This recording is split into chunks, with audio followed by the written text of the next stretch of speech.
Our target member Ken just recently put up a video for review of him playing Cowgirl in the Sand. One of my favorite guitar tunes. Love to have students work on that. It has so much, it's got really interesting techniques in it. It's so fun, the pounding and the muting and the hammer-ons and everything. So Ken, I've got a few suggestions for you.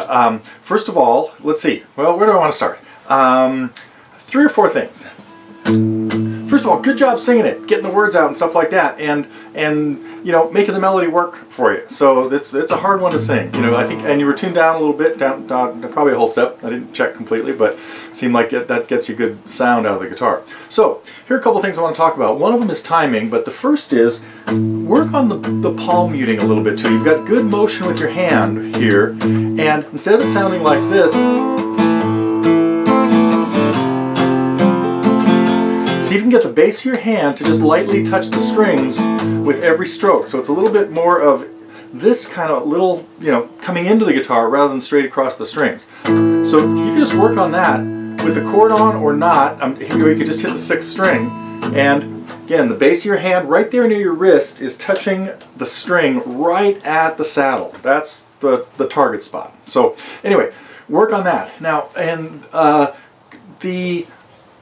in the instrumental parts, sometimes you're losing the timing a little bit. So when you were singing, you were solid with this, with 2 measures of the A minor, 1, 2, 3, 4, 1, 2, 3, 4, and on the F, you didn't always get, during the instrumental parts, you weren't having enough beats in there. You're only staying on the F chord for 6 beats.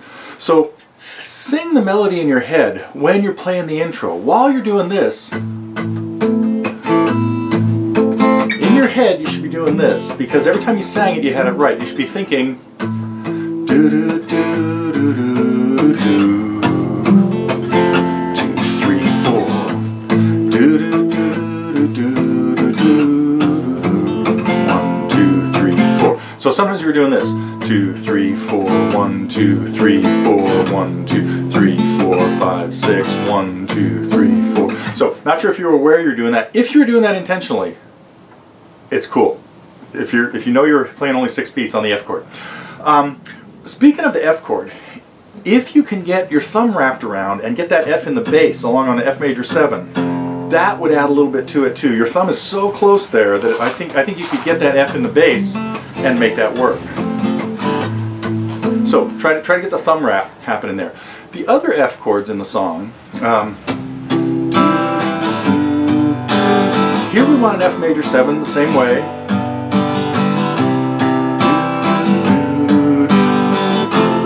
So again, we can get the F in the bass. Nice syncopation on the D minor 7 to E minor 7. And then this time I'd go with a full F. So go with the bar. You can play bar chords. You know, you're playing the D minor 7 and the E minor 7. So I'd go with the full bar there. And last thing, when it comes down to that last little riff, play this game. You kind of rush into that and lose the timing a little bit. So one thing you can do here is practice this with a metronome, and make sure your hand keeps this constant motion down there. When you did this, you stopped your right hand and then went into this and kind of rushed through that. So let that relax a little bit more and just. And make sure your hand keeps up the same motion you had when you were pounding away on the A minor. And then as you get into the chords in there, 2, 3, 4, 1, 2, 3, 4, 1, 2, 3, 4, 1, 2, 3, 4. So work on that, keeping your hand moving the whole time, because a few of those beats kind of got away from you. Okay, I think that's what I wanted to talk about. I like your little runs. The little run from the G up to the C, you get to the C in the bass early, which is fine, because then you still start the measure of C in the right place. I don't know if you know what I mean. So you weren't losing the timing there, even though it's a little odd. But so anyway, great job, and let me know. Work on playing with a metronome and make sure you get the right number of beats in the instrumental parts. You're doing a good job on the vocal parts. The instrumental parts get a little rushed in spots. So anyway, keep up the good work.